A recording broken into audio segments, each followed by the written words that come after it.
ఇస్తాం, ఎటువంటి బెదిరింపులు ఉండవు. అదేవిధంగా ఉద్యోగులు కూడా ప్రశాంతంగా వారి యొక్క ఉద్యోగం చేసేలాగా చూసే బాధ్యత కూడా నాదని మరొకసారి హామీస్తా ఉన్నాను. నేను గెలిచిన వెంటనే చాలా మంది చాలా డిపార్ట్మెంట్ నుంచి వచ్చారు.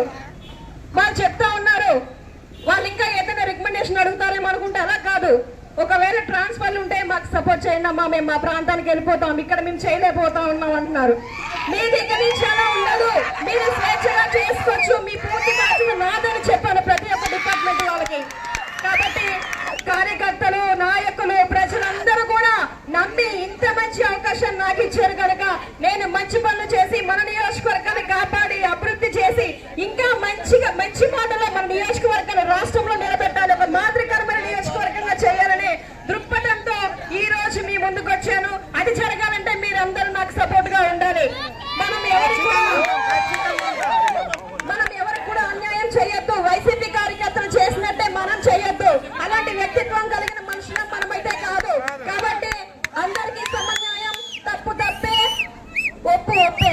నేను దాన్ని అంగీకరిస్తాను. కాబట్టి ప్రజలందరూ కూడా దానికి అనుగుణంగా నడవాలి, నాకు సపోర్ట్ చేయాలని మరొకసారి మీ అందరికి విన్నవించుకుంటా ఉన్నాను.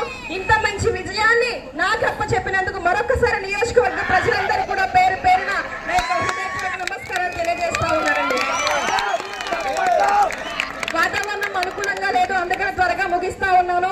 ఈ వారం లోపుల్లో ఈ షెడ్యూల్ అంటే అయిపోతుంది కాబట్టి నెక్స్ట్ వీక్ అంతా మీకు అందుబాటులోనే ఉంటాను. ప్రతి గ్రామానికి వచ్చి ప్రతి సమస్యను తెలుసుకొని సమస్యల పరిష్కార దిశగా నేను మరొకసారి మీ అందరికి అందుబాటులో ఉంటానని తెలియజేసుకుంటూ ముగిస్తా ఉన్నాను. అందరికీ నమస్కారం.